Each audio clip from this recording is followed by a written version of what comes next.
लेकिन अब बात करेंगे पेंट सेक्टर की, क्योंकि बाजार का फोकस पेंट स्टॉक्स पर फिर लौट आया है। दरअसल जेफरीज की ग्रासिम पर रिपोर्ट आई है जिसके मुताबिक पेंट सेक्टर में कंपटीशन बढ़ने वाला है। क्या है अपडेट, देने के लिए हमारे साथ है Harshada Sawant.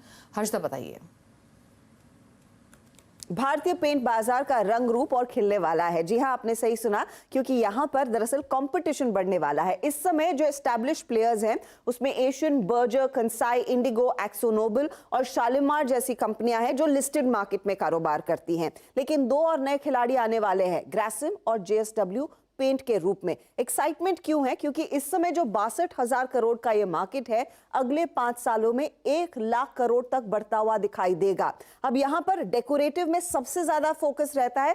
70% paint market decorative segment को केटर करता है, 30% इंडस्ट्रियल मार्केट को केटर करता है।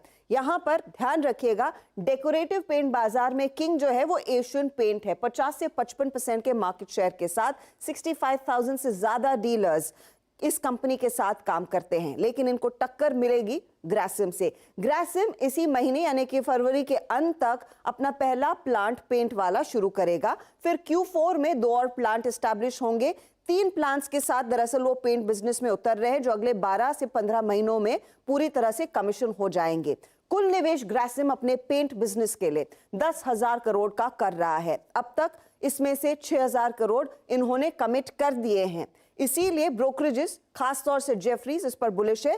2300 का टारगेट इनका है, लेकिन आगे और एक्शन बढ़ता हुआ दिखाई देगा, क्योंकि एक छोटा इन्वेस्टमेंट ग्रासिम के लिए नहीं है। कुमार मंगलम बिरला ने साफ कहा है कि वो एक प्रॉफिटेबल नंबर 2 के तौर पर पेंट इंडस्ट्री में अपना नाम बनाना चाहते हैं, और पेंट सेगमेंट उनके लिए यानी कि इस ग्रुप के लिए नेक्स्ट इंजन ऑफ ग्रोथ रहेगा। इसीलिए पेंट सेक्टर में काफी एक्शन आगे आ सकता है।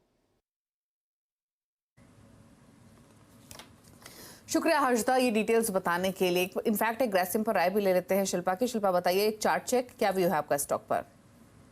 डेफिनेटली ग्रासिम भी बहुत अच्छे वॉल्यूम के साथ पिछले 2 दिन से बहुत स्ट्रांगली पार्टिसिपेट कर रहा है। यहाँ पे 2200 के ऊपर तो स्टॉक अभी ट्रेड कर ही रहा है, तो यहाँ पे जो आपका फ्रेश स्टॉप लॉस रहेगा 2180 का रहेगा। मुझे लगता है यहाँ पे 2240 से लेके 2260 आपको इमीडिएट बेसिस पे मिलेंगे। थोड़ा पोजिशनल व्यू है तो आप यहाँ पे 2350 से लेके 2400 के लेवल्स के लिए भी इसमें बने रह सकते हैं। ओके, चलिए शुक्रिया शिल्पा आपका ये सभी स्टॉक्स पर अपनी राय देने के लिए और शो में आने के लिए। आगे बढ़ेंगे, क्लाइंट नंबर 1 का अपडेट लेकर आते हैं। इस हफ्ते मुकाबला चल रहा है मंत्री फिनमार्ट के अरुण कुमार मंत्री, प्रूडेंट ब्रोकिंग के प्रदीप हौचंदानी, एंजल वन के ओशो कृष्णन के बीच में क्या है फिलहाल रिटर्न की स्थिति वो दिखाते हैं। कल तो तीनों ही खिलाड़ियों के पोर्टफोलियो नेगेटिव रिटर्न लैंड कर रहे थे, लेकिन फटाफट से पहले दिखाते हैं क्या अपडेट्स है इनके पोर्टफोलियो में। ICICI सिक्योरिटीज एक ट्रेड है जो कि प्रदीप हौचंदानी ऐड कर रहे हैं अपने पोर्टफोलियो में। खरीदारी की सलाह है इनकी तरफ से। 875 का लक्ष्य रहेगा, 800 का स्टॉप लॉस आपको मेंटेन करना है। 811 पर कर रहा है ट्रेड। अरुण कुमार मंत्री ऐड कर रहे हैं लक्ष्मी ऑर्गेनिक्स को। 295 के टारगेट के साथ खरीदारी की सलाह है। स्टॉप लॉस आपको 266 के लेवल्स पर मेंटेन करना होगा। अब दिखाते हैं रिटर्न की स्थिति क्या बनी हुई है तीनों ही खिलाड़ियों के बीच में मुनाफे के मीटर में। और फिलहाल की स्थिति देखेंगे तो नेगेटिव रिटर्न्स ही कैरी फॉरवर्ड होते हुए दिखाई दे रहे हैं, लेकिन अरुण का पोर्टफोलियो ज्यादा लॉसेस दे रहा है, -8.62% के। प्रदीप हौचंदानी का पोर्टफोलियो -0.1%, ओशो कृष्णन का पोर्टफोलियो -0.7% रिटर्न्स लैंड कर रहा है। तो ये तो रहा अपडेट।